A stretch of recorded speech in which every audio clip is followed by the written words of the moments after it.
This LOS is explain how changes in credit spread and liquidity affect yield to maturity of a bond, and how duration and convexity can be used to estimate the price effect of the changes. Credit and liquidity risk. The key point is that for a traditional option-free fixed-rate bond, the same duration and convexity statistics apply for a change in the benchmark yield as for a change in the spread. Remember, the building blocks approach from introduction to fixed income valuation shows that these yield to maturity changes can be broken down further. A change in the benchmark yield can arise from a change in either the expected inflation rate or the expected real rate of interest. A change in the spread can arise from a change in the credit risk of the issuer or in the liquidity of the bond.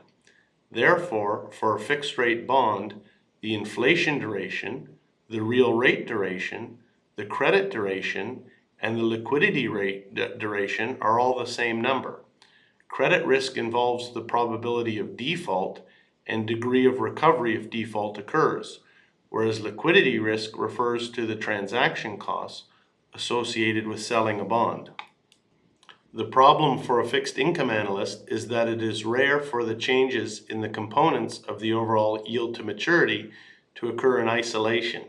In practice, the analyst is concerned with the interaction between changes in benchmark yields and spreads, between changes in expected inflation and the expected real rate, and between changes in credit and liquidity risk. For example, during a financial crisis, a flight to quality can cause government benchmark yields to fall as credit spreads widen. An unexpected credit downgrade on a corporate bond can result in greater credit as well as liquidity risk. A bond with a modified duration of 5 and a convexity of 32 will appreciate in value by about 1.26% if its yield to maturity goes down by 25 basis points. And they've got the formula there for the percentage change in the price of a bond: negative annual modified duration times the change in yield plus 1/2 annual convexity times the change in yield squared, okay? So that's just running through the calculation, a little review.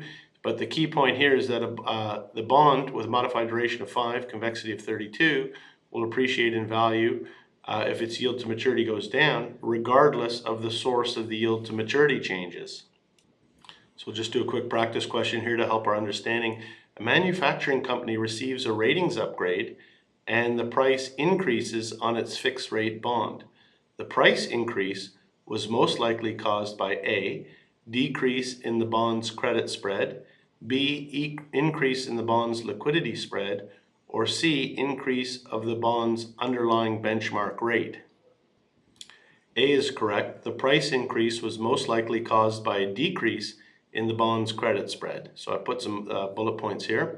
The ratings upgrade most likely reflects a lower expected probability of default and or a greater level of recovery of assets if default occurs. The decrease in credit risk results in a smaller credit spread. The increase in the bond price reflects a decrease in the yield to maturity due to a smaller credit spread. The change in the bond price was not due to a change in liquidity risk or an increase in the benchmark rate. We're just going to finish this LOS with it's the blue box example, example 17 from the reading. And this is an example of a question where, unless you've seen it and practiced it, it's a little bit different than what we've been doing throughout the LOS, the previous LOS. If you haven't seen it, a good chance to get it wrong on the exam, which is why you have to go back and look at all the examples in the text if you want to do super well. Anyhow, let's look at this question and see why it's tricky.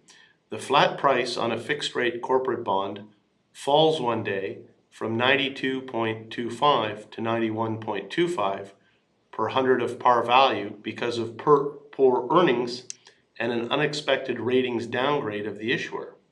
The annual modified duration for the bond is 7.24. Which of the following is closest to the estimated change in the credit spread on the corporate bond, assuming benchmark yields are unchanged? A, 15 basis points, B, 100 basis points, or C, 108 basis points?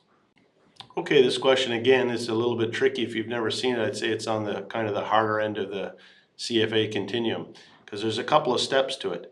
So number one, we're familiar, we've been working with the formula previously to change the percentage change in the price of a bond, when we were given the duration and the convexity. In this question, there's nothing given to us with regards to the convexity, so we're using this part of the equation, okay? So you can see 3 variables given 2 solve for the third. And that, the math becomes fairly easy, but there's a couple of steps to it. So let's go through it. So this is step 1. Step 1, you need to calculate the percentage change in the price of the bond. And they're giving you here the price of the bond is falling from 92.25 to 91.25. So 91.25 minus 92.25 divided by 92.25 gives us negative 0.01084. So the bond is falling by, just over 1%.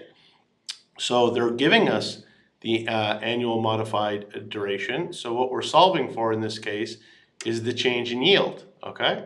And again, this is something, it's in the blue box example. There's no practice problem at the end of the chapter.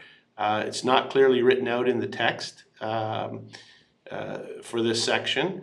Nevertheless, this is what the blue box example, this is what they're having you run through. So here's the formula. Again, given 3 variables, given 2, solve for the third. So there's the percentage change in the bond.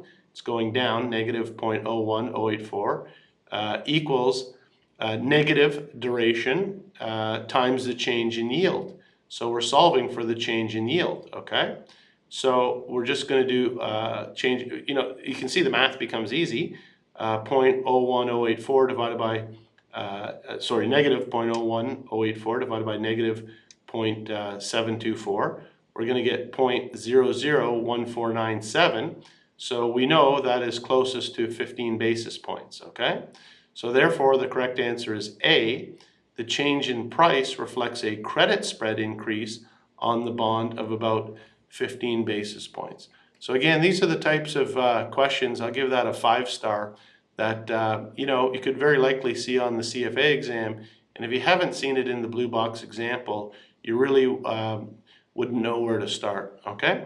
And that's the last slide for this LOS. Thank you.